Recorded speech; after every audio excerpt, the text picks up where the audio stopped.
Hello friends, Radhe Radhe. सबको नवरात्रि की भी शुभकामनाएं। आज हम बात करें भगवान श्री कृष्ण ने गीता में क्या बताया कि कौन सा रिश्ता सबसे प्रिय होता है, कौन सा रिश्ता होता है जो सबसे अच्छा होता है, निस्वार्थ प्रेम और कर्तव्य भाव से निभाया जाए, वही रिश्ता सबसे बढ़िया होता है। गीता के कुछ उपदेशों जो रिश्तों में लागू होते हैं, निस्वार्थ प्रेम यानी कि अहंकार रहित संबंध। जो हुआ अच्छा हुआ, जो हो रहा है अच्छा हो रहा है, जो होगा वह भी अच्छा होगा। रिश्तों में बीती बातों को भूलकर वर्तमान में प्रेम और विश्वास रखना चाहिए। कर्तव्य निष्ठा, सब धर्म पालन, कर्म करो फल की चिंता मत करो। सच्चे रिश्ते वही हैं जहाँ लोग अपना स्वार्थ छोड़कर रिश्ते निभाते हैं। समानता, समर्पण। कृष्ण जी कहते हैं कि सुख दुख लाभ हानि जय प्रजा को समान समझो। रिश्तों तब मजबूत रहते हैं जब हम एक दूसरे को बिना किसी शर्त के स्वीकार करते हैं। संयम और धैर्य। जो अपने मन को नियंत्रित नहीं कर सकता वह स्वयं का शत्रु है। रिश्तों में संयम और धैर्य रखना जरूरी है ताकि जो अहंकार है वो हमारे रिश्तों को खराब ना करे। सच्चा रिश्ता वही है जो प्रेम, कर्तव्य, त्याग, धैर्य से निभाया जाए, ना कि स्वार्थ, अहंकार और उपेक्षाओं से। श्री कृष्ण हमें सिखाते हैं कि सच्चा रिश्ता वही है जिसमें प्रेम, सम्मान और समर्पण के माध्यम से कृष्ण जी का सच्चा उपदेश और प्रेम के कर्तव्य की कहानी जानेंगे। गोकुल गांव में एक बूढ़े बाबा रहते थे जिन्हें सब प्रेम और श्रद्धा से गोपाल बाबा कहते थे। वह हमेशा बच्चों को और गांव वालों को श्री कृष्ण के उपदेशों की कहानियां सुनाया करते थे। एक दिन गांव के दो सबसे अच्छे मित्र राघव और अर्जुन उनके पास गए। वो इसलिए उनके पास गए क्योंकि उन दोनों में गलत फहमियाँ बढ़ गई थी। राघव और अर्जुन बचपन से दोस्त तो थे, लेकिन हाल ही में उनके बीच गलत फहमियाँ इतनी ज़्यादा बढ़ गई थी, दोनों एक दूसरे के दुश्मन हो गए थे।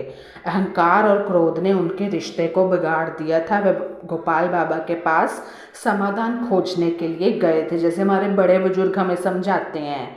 गोपाल बाबा मुस्कुराए और बोले, मैं तुम्हें एक कहानी सुनाता हूँ। राघव और अर्जुन। द्वापर युग में एक दिन अर्जुन ने श्री कृष्ण जी से पूछा, माधव, सबसे अच्छा रिश्ता कौन सा होता है? तो श्री कृष्ण जी मुस्कुराने लगे और बोले, अर्जुन, सबसे अच्छा रिश्ता वही होता है जो प्रेम, कर्तव्य और निस्वार्थता से निभाया जाए। अर्जुन ने कहा, क्या आप उदाहरण दे सकते हैं? तो श्री कृष्ण बोले, मैं तुम्हें एक दिव्य लीला दिखाता हूँ, चलो मेरे साथ जंगलों में। वे अर्जुन को लेकर जंगल में गए जहाँ एक गरीब वृद्ध स्त्री रो रही थी। तो श्री कृष्ण ने उससे पूछा, माँ, तुम क्यों रो रही हो?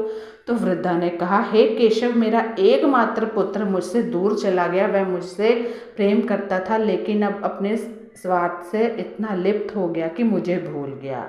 श्री कृष्ण मुस्कुराए और बोले, क्या तुम उससे प्रेम करती हो?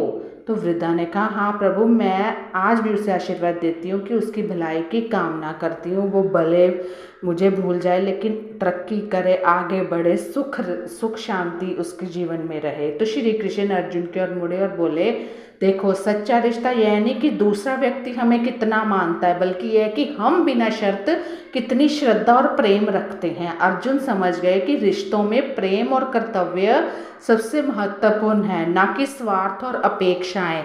दूसरे से एक्सपेक्टेशंस हम जितनी कम रखेंगे अच्छा रहेगा, दूसरा हमसे रखे वो सबसे बड़ी बात है। तो गोपाल बाबा ने कहानी छोटी सी खत्म की और राघव और अर्जुन से पूछा, अब बताओ, क्या तुम अपने अहंकार को छोड़कर सच्चे प्रेम से अपने रिश्ते को बचाना चाहते हो कि अपने अहंकार को जिताना चाहते हो? तो दोनों मित्र एक दूसरे की ओर देख मुस्कुराए और गले लग गए। उन्होंने समझ लिया कि रिश्तों को टिकाए रखने के लिए त्याग और कर्तव्य, प्रेम सबसे महत्वपूर्ण है। रिश्ते वही टिकते हैं जिनमें अहंकार नहीं, प्रेम और समर्पण होता है। तो क्या शिक्षा देते हैं कृष्ण जी का उपदेश? हमें मजबूत बनाने के रिश्तों को मजबूत बनाने के लिए हमें को त्याग कर प्रेम और कर्तव्य से रिश्ता निभाना चाहिए, क्योंकि वही रिश्ता आगे चढ़ता है जिसमें प्रेम, त्याग, दया भावना, दूसरे के प्रति कर्तव्य हो। तो कैसी लगी ये वीडियो ज़रूर बताना।